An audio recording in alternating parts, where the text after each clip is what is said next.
As provinces begin to lift COVID-19 restrictions and allow people to return to work, there are concerns not all businesses or their staff will want to return. Conservatives say the federal government's multi-billion-dollar aid package could disincentivize people from looking for work. Here's an exchange in virtual parliament today between Prime Minister Justin Trudeau and opposition leader Andrew Scheer.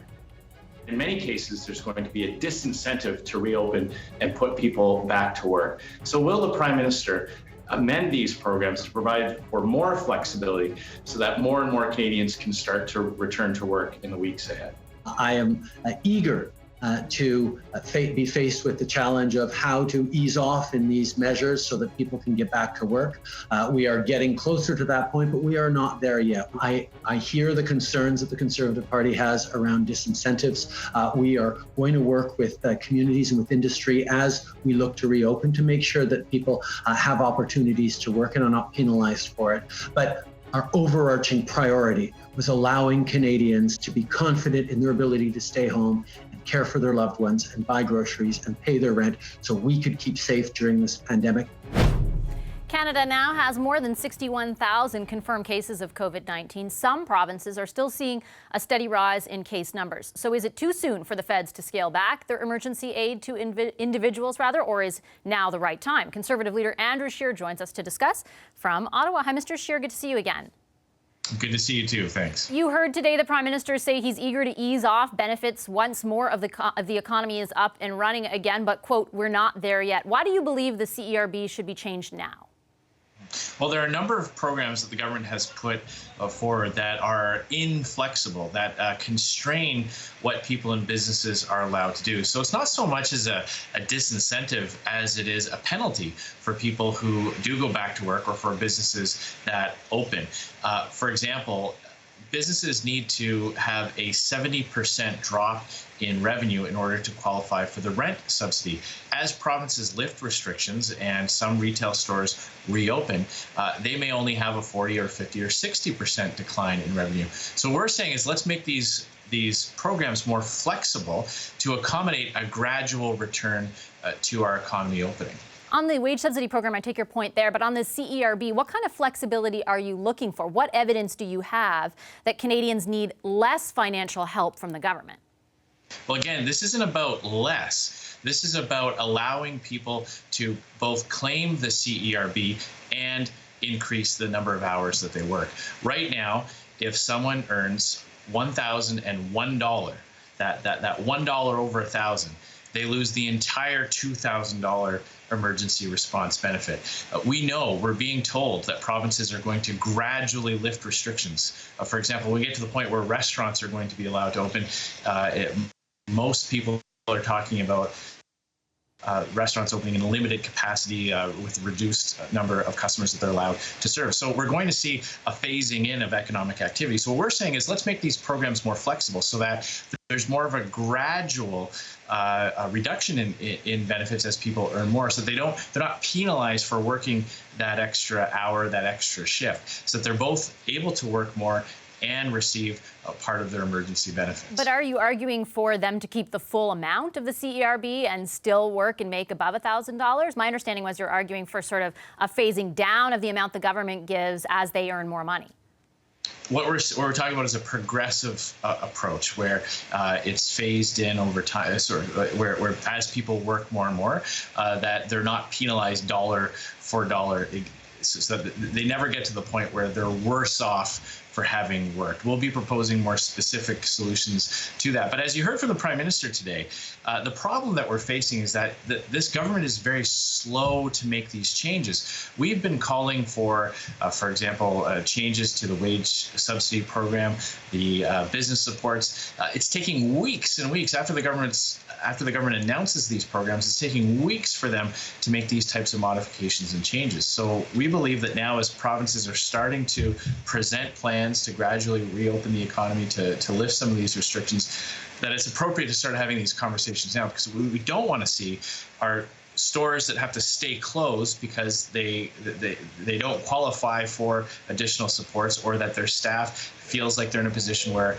they would be worse off for returning to work. Correct me if I'm wrong, though. I didn't hear the government say that discussion shouldn't be taking place. What I heard was that right now the need is still acute for these programs as they stand. The CERB program, for example, has already a 4-month time limit on it. I think 7.49 million Canadians have already applied, unique applicants to the CERB, 814,000 just last week. That tells me the need is still really there for the program to exist as is, while discussions, as you mentioned, can go on. I never heard the government say that those talks can't happen. Well, what the Prime Minister said today is that it's too early to be talking about this. We're saying we don't think it's too early. It's too early to change it. Well, first of all, we have supported the emergency response benefit.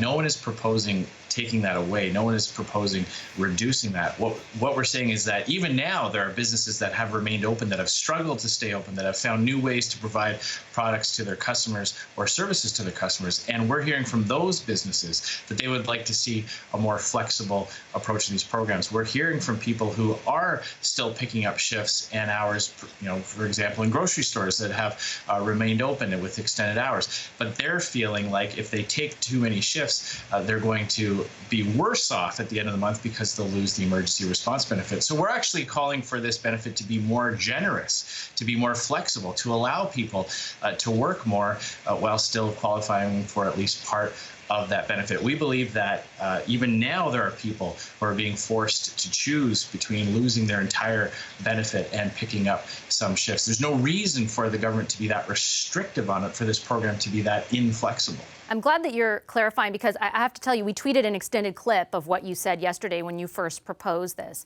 And the reaction was pretty fast, in that a number of Canadians responded to us saying they felt your comment, as a politician who has long held a very secure job, hit the wrong note for them. The idea that you have a guaranteed income, but you're worried about them getting too much government help. That's what they felt you were implying. Well, that's exactly false. We want this program to be more flexible, to be more generous. That's the whole point of what we're saying, is that there are people who will be penalized for picking up some additional shifts. We want to see people to be able to continue to get the support they need during this difficult time while picking up shifts, while returning back to work. We believe that many sectors in the economy will have a very gradual and phased in reopening. So it's essential that these programs have the flexibility to match that. So what we're calling for is actually a more generous approach to this benefit. I want to ask you also about a subject your party has talked about, and I take your point very much on the questions for the government where China is concerned. I listened to your press conference yesterday where you were asked multiple times, though, if you do trust Dr. Theresa Tam, and you didn't answer the question. Should we infer from that you do not? Look, I don't believe that people who are trying to protect Justin Trudeau by keeping the focus on Dr. Tam. Justin Trudeau is the one that has ignored Canadian military intelligence reports. He is the one that has vouched for the information coming out of China. He is the one that refused to bring in travel restrictions earlier. So I don't want Dr. Tam to become the scapegoat for Justin Trudeau's failures. What do you mean by the scapegoat? Who is making her the scapegoat? I mean, there are questions that people in your own caucus have raised, like Derek Sloan, about her loyalty to this country. You're asked a very simple question. Do you trust, as the leader of the opposition, the chief public health officer of this country? And you don't say yes. Well, I don't believe that we should take the conversation away from Justin Trudeau's ultimate responsibility on this. He is the person in charge of this government. He was the one that went out and asked for a mandate and received enough seats to form a government. It is his decisions that have left Canadians vulnerable. It was his refusal to listen to Canadian experts to bring in travel restrictions. It was his slow reaction to the crisis that have caused so many businesses to not qualify for some of the supports.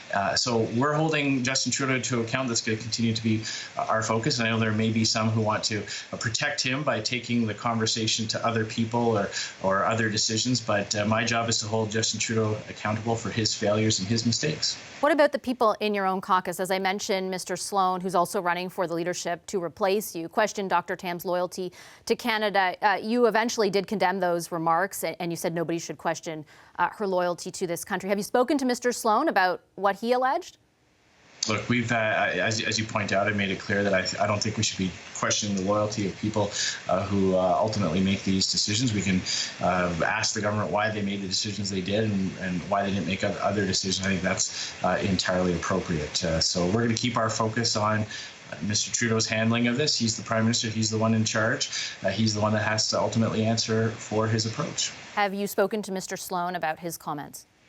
Look, I'm not going to get into internal caucus communications. We as a caucus, we're having regular calls and regular virtual meetings. We're going to continue to do that as we normally would if the House of Commons was sitting. What I can tell you is our caucus position, the position of myself as leader and our shadow ministers in our caucus, is that Justin Trudeau is to be held accountable for his mistakes, his slowness, his refusal to build the flexibility into the programs that we're calling for, his slow reaction despite warnings. The buck stops with Justin Trudeau. He's got to take responsibility for his own actions. I take your point about accountability where the federal government is concerned. I would never argue with that, Mr. Scheer, but this isn't just an internal caucus matter. This sitting MP in your caucus, the caucus which you lead, made an insinuation that is widely regarded, the dual loyalty trope, as being racist. Have you spoken to him about that specifically? And will there be any consequences for that sitting member of your caucus? As I said, I generally, as a rule, I don't comment on what types of internal caucus communications we've had or caucus dynamics. Ultimately, at this point in our party's leadership race, the members will make the final decision as to which types of statements they support in this race and which ones they don't, and I look forward to the results of that. Do you think it sends a message to potential voters in that leadership race or more widely in the electorate that you are unwilling to, I guess that there are no consequences for Mr. Sloan for making that kind of statement?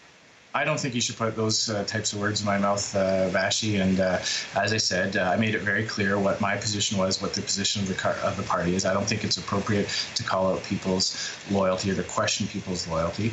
Ultimately, where we're at in the race is that the members will make the final determination. I have a great deal of trust in the wisdom of our members, and look forward to their final pronouncement on this race. Would I be inaccurate, Mr. Scheer, to describe there being no consequences for Mr. Sloan's behavior?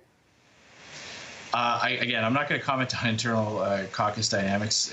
You can, as you do, and as many journalists do, they can have their own opinions on these things, and you're free to do that. I've made it very clear what our party's position is, what our caucus position is, and we're going to continue to hold Justin Trudeau accountable for his mistakes. Yeah, no opinion here. Just wondering if Mr. Sloan will be held accountable too. Thanks, Mr. Scheer, for your time this evening. Many government announcements and just as much opposition reaction to discuss. Who better to do so than the Power Panel? Joining us now from Vancouver, former Conservative Cabinet Minister Stockwell Day. Supriya Dwivedi, host of The Morning Show, Global News Radio 640 Toronto, joins us from that city. And in Ottawa, political commentator and former NDP MP Françoise Boivin. Hi, everybody. Great to see you. Hello. Hey. Thanks for being with us. So a lot of discussion already tonight and in the past few days about the kind of aid being delivered by the government and whether it needs to be amended or changed. Françoise, why don't I start with you? The Conservatives and Mr. Scheer did offer, I think, more explanation of his position tonight on the show, but are looking for more flexibility in some of the programs that the government has announced so far. Some reaction so far from those who support the government seem to infer from what the Conservatives said that they were almost assigning or characterizing people as wanting to stay home. Mr. Scheer says that's not the case. What do you think of, I guess, the government's position and the way that the opposition is trying to navigate this as well? Yes, I heard your interview with Andrew Scheer, and to be quite honest, from what I heard from him, as he was answering the questions, if he answered the questions, but anyway, it was very different than what I read on social media in the last few days, where he was kind of the liability, the jokes that were going around about him saying people prefer to live on $2,000 than to go work, and the nerves being in a mansion paid by the taxpayers. You have the gist of it. So it was not very flattering from a position that I heard tonight that was sounding a bit more reasonable, in a sense that at the same time we're hearing more and more provinces talk about reopening of business and so on. How will we manage to get all those programs to fit together, being an incentive to go work? At the same time, I'm saying people are not home, by the way, for anybody who thinks so, thinking, oh, am I getting more from that 2,000 than going back to work? People want to get out. They want to be out of this confinement. We all do, I'm sure, collectively on this panel, but we want to do it in a safe manner that is okay for our health and the health of our close ones. So it was a bit insulting, but at the same time, it sounded a bit more reasonable, but it shows that whatever comes out of his mouth is going through a filter that is not necessarily on the pleasant side for himself. Stockwell, what do you think, I guess, of the new politics of this era? There was sort of a period in which provinces and the federal government, as well as various parties, were really getting along. Obviously, there are some cleavages now as we sort of enter a new phase of this pandemic. How does the government navigate it? How do opposition parties navigate it? Well, I think you're right. At the start, everybody, and it doesn't matter, in every democratic country almost, was just wanting people to be protected, wanting to know how to be safe.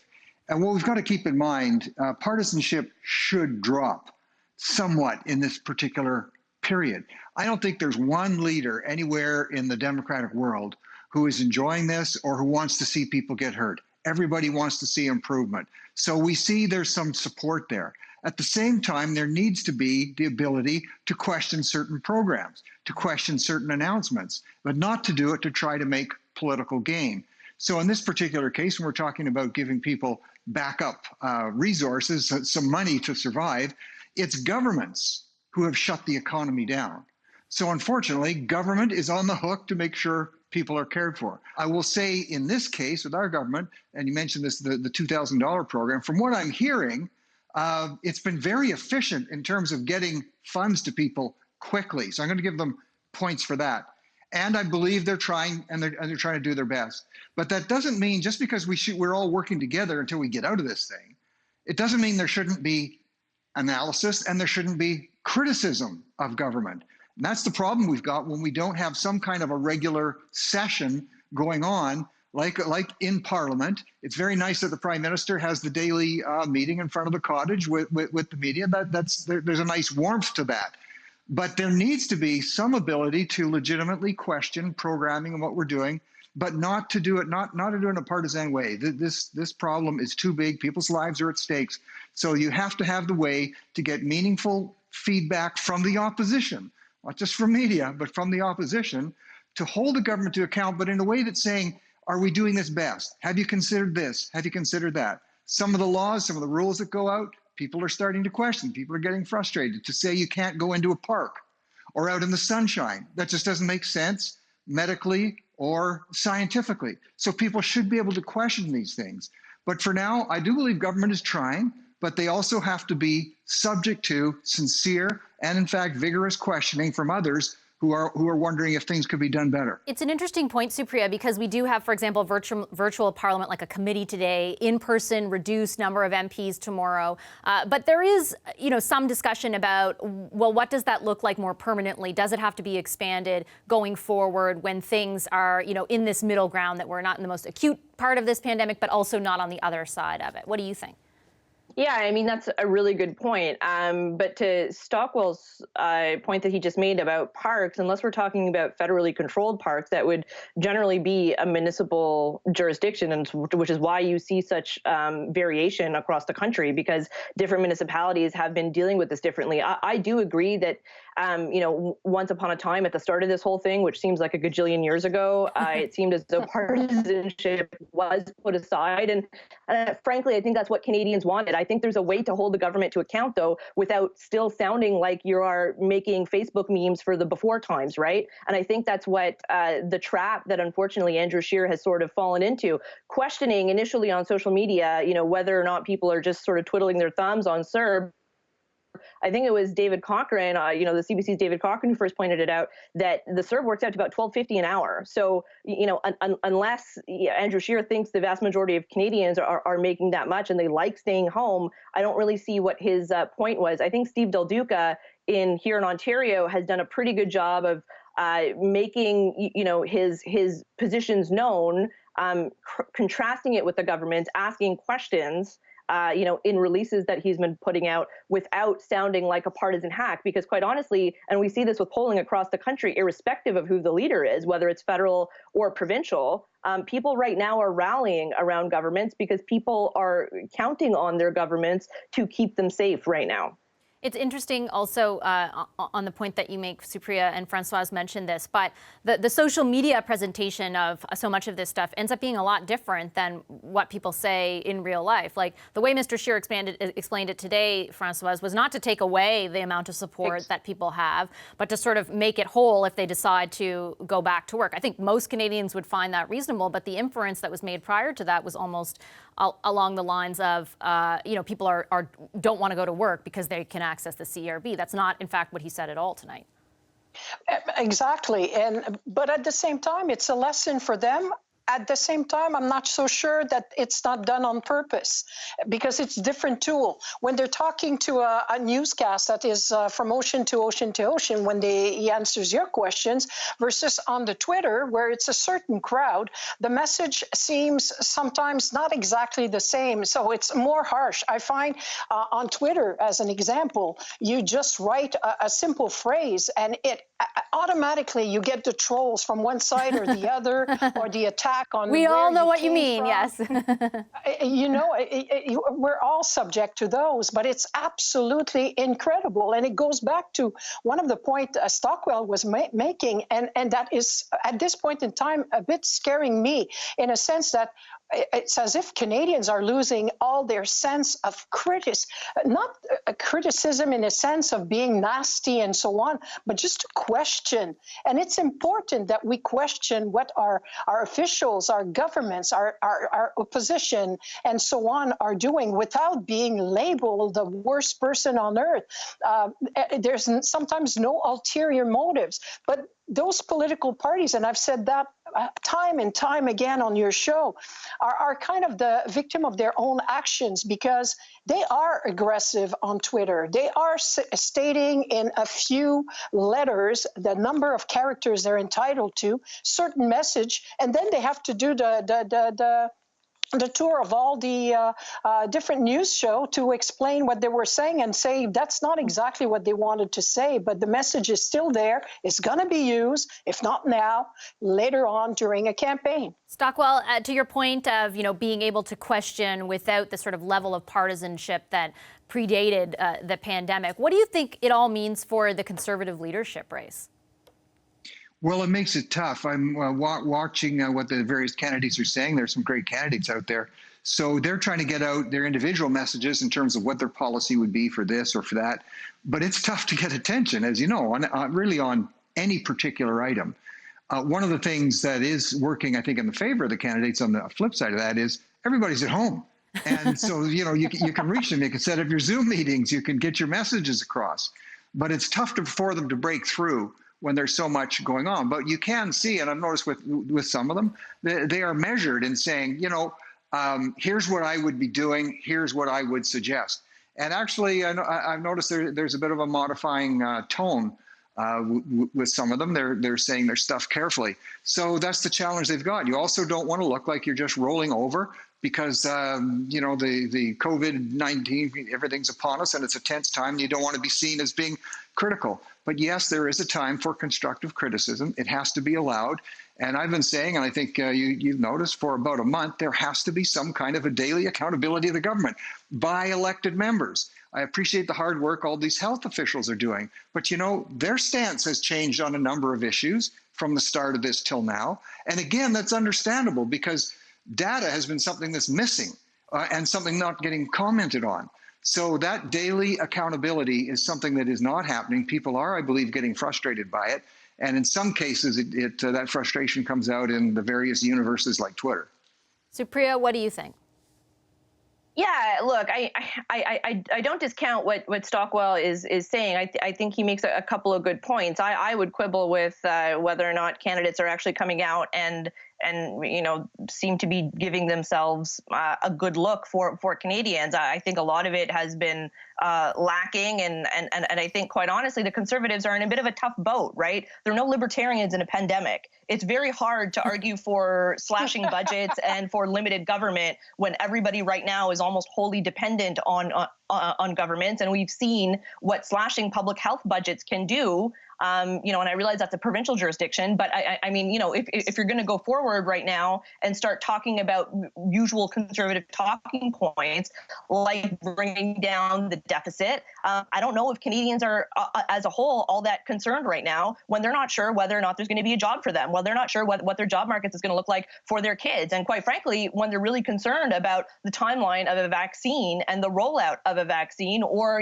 alternative treatments, which may work against this coronavirus. So I think it's tough for any party. I think it's particularly tough for parties that tend to, lean right, because of right now government kind of taking center stage.